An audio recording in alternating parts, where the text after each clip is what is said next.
भारत में बढ़ते चर्च और मदरसे की वजह क्या है। नमस्कार और स्वागत है आपके अपने चैनल जनजागरण मंच पर। आज हम एक गंभीर मुद्दे पर चर्चा करेंगे। भारत में तेजी से बढ़ते चर्च और मदरसे, आखिर इसके पीछे के कारण क्या हैं? क्यों हमारा देश, जो कभी से सनातन धर्म और भारतीय संस्कृति का गढ़ रहा है, वहाँ आज चर्च और मदरसों की संख्या में लगातार वृद्धि हो रही है। आइए इस पर विस्तार से बात करते हैं। भारत में चर्च और मदरसों की बढ़ती संख्या।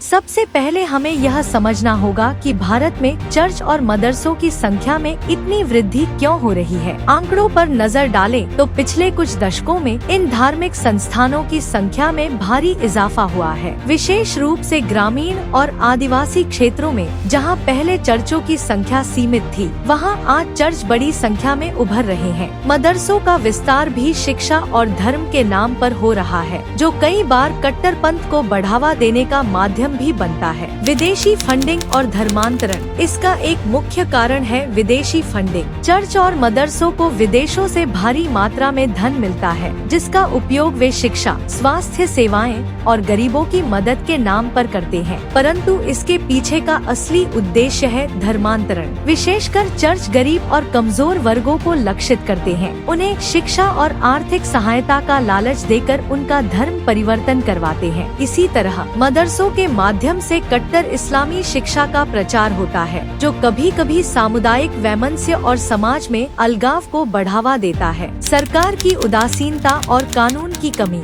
लेकिन सवाल उठता है कि सरकार इस पर रोक क्यों नहीं लगाती? इसके कई कारण हैं। पहला, कई राज्य सरकारें अल्पसंख्यक समुदायों को खुश करने के लिए चर्च और मदरसों पर नजर रखने से बचती हैं। दूसरा, कुछ क्षेत्रों में कानूनों की कमी है, जिसके कारण धर्मांतरण और धार्मिक संस्थानों की अनियमित स्थापना पर कोई ठोस नियंत्रण नहीं है। इसके अलावा धर्म की स्वतंत्रता के नाम पर इस तरह के संस्थानों को पनपने का अवसर मिलता है और कई बार यह संविधान की भावना के विपरीत हो जाता है। शिक्षा का माध्यम और कट्टरपंथ का खतरा। मदरसों में दी जाने वाली शिक्षा भी एक चिंता का विषय है। कुछ मदरसों में बच्चों को कट्टरपंथी विचारधारा सिखाई जाती है, जिससे उनमें समाज से अलगाव की भावना पनपती है। वहीं चर्च के माध्यम से एक अलग तरह की सांस्कृतिक और धार्मिक सोच को बढ़ावा दिया जाता है, जो भारत की सांस्कृतिक विविधता को कमजोर कर सकती है। तो इसका समाधान क्या है? सबसे पहले हमें अपनी जड़ों की ओर लौटने की जरूरत है। सनातन धर्म और भारतीय संस्कृति की समृद्धि को समझकर और उसका प्रचार प्रसार करके ही